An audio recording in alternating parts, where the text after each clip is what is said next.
This essay was written on January 18th, 2017, and it is number 19 of 20 essays in a series called Diagnosement. Don't be late. I didn't mean to take up all your sweet time. Give it back to you one of these days. If I don't meet you again in this world, then I see you in the next one. Don't be late, 'cause I'm a voodoo child. That's from Voodoo Child, Slight Return, written by Jimi Hendrix. I was sitting at the counter in my sister's kitchen when my brother posed the question to me about how I might spend my 50th birthday. He had just returned from a fishing trip in Juneau, Alaska, and I was looking through the pictures of his trip. Absent-mindedly, I shrugged, I don't know, handed him back his photos and continued, maybe I'll go to Alaska for a beer. This small and seemingly inconsequential exchange in the summer of 2002 stands out vividly in my mind. Usually, I can barely recall what I had for breakfast by noon, but I recall every nuance of this conversation. When I think of it, now, it is almost as if other ears were listening. This was a time I was living in my hometown and helping to take care of my mother in tandem with my sister. Mom's health was in serious decline. My learning about the care and feeding of the elderly would prove pivotal much later. My mother had dementia. Her activities were restricted, but she liked to watch TV. The problem was, if there was something emotional, like a baby crying or gunfire on the show, my mother would begin to wander around looking for the baby that needs taking care of, or try to seek a place where she wouldn't be shot. Our choices in programming was extremely limited. We were reduced to watching weekend daytime shows, which included pablum-like fishing shows and Princess Cruises tours of Alaska and such. One day, not long after the conversation with my brother, there was an episode on this show about a little town in central Alaska. It showed a strip of little dilapidated shops and a bar called the Fairview, stuffed to the gills with hunting, fishing, and mountain climbing memorabilia. There was a giant grizzly bear skin tacked to the ceiling of the bar, a mammoth buffalo head looming over everyone from the wall, and a scrawny, roughed-up-looking little fellow playing guitar singing in the corner. I was mesmerized. I thought to myself, I want to go there for my beer. From my lips to God's ear. I had a PC, and I was on it searching out any information I could find on the little town that I saw on the tourist show called Talkeetna, Alaska. Googling, I found a few things, but it was a radio station that streamed music online with something called a chat room that caught my eye. I stared long and hard at this with no shortage of apprehension and anticipation.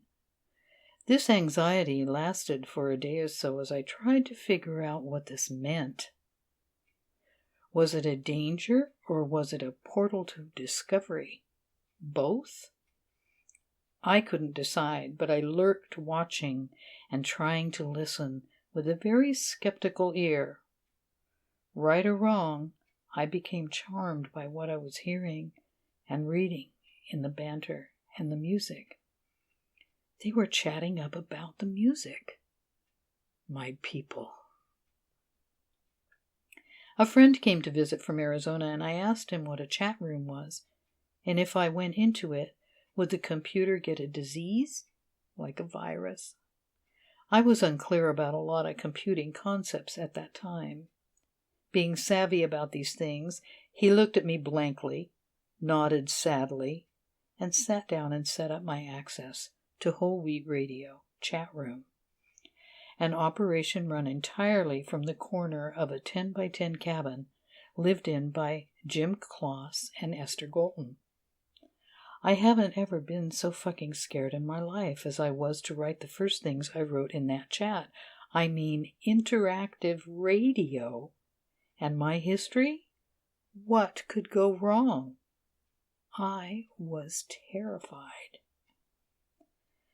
Timidly, I brought my best behavior in and was welcomed warmly into the little online community. And when I shared how I intended to come up there for my birthday for a beer, I don't think Jim and Esther thought anything would come of it. I think to them, the people they were chatting with from the foot of their bed in their tiny cabin were kind of unreal to them in some ways at that time. In the fall of 2003, on my birthday, I showed up. And they were there for me. They fussed over me and showed me around.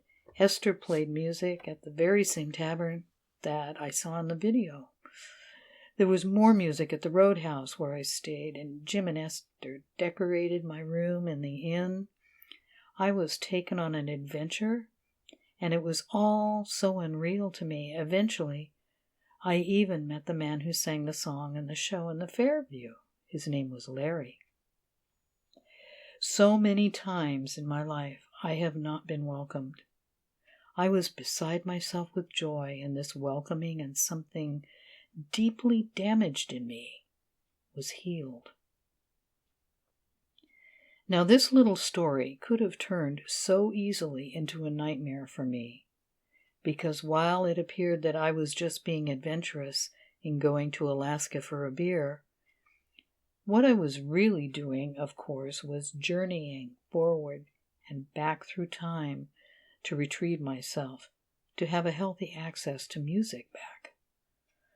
I was only half cognizant of that. Had I not been welcomed, had it been awkward, I'm not sure I would have recovered from the shame of my folly, tender as I was at the time over the whole ordeal. It didn't turn bad, however, because Jim and Esther, though feeling no small amount of trepidation themselves, no doubt with some stranger pilgriming to their door expecting God knows what, they found it in their hearts to welcome me.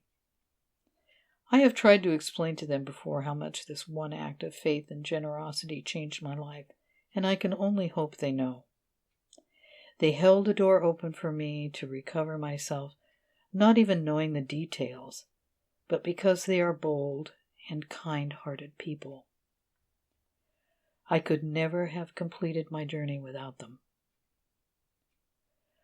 I wouldn't be sitting here writing this if things hadn't stacked up just how they did on top of Jim and Esther's gift of whole wheat radio.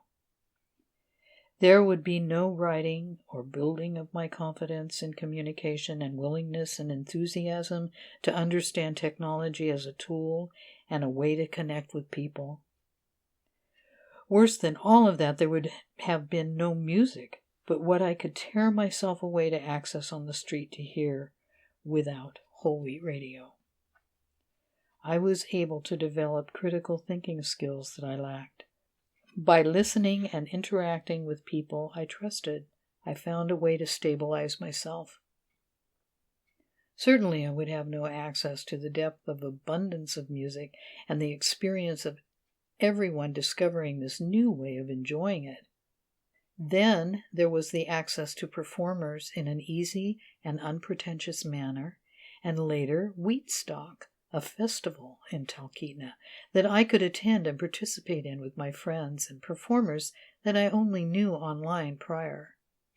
I would meet them in person, and it was something like taking a magic trip of manifesting people out of thin air of cyberspace.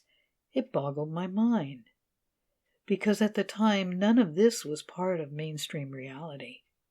It was internet magic. The kind you have to connect with at just the right time in the beginning, before time and humanity's will has its way with things. This was the sweet spot, the place I was allowed to love and be loved in this life, a time and in a space that you cannot be late for. Thank you for listening. This audio file is an addendum to a corresponding blog post found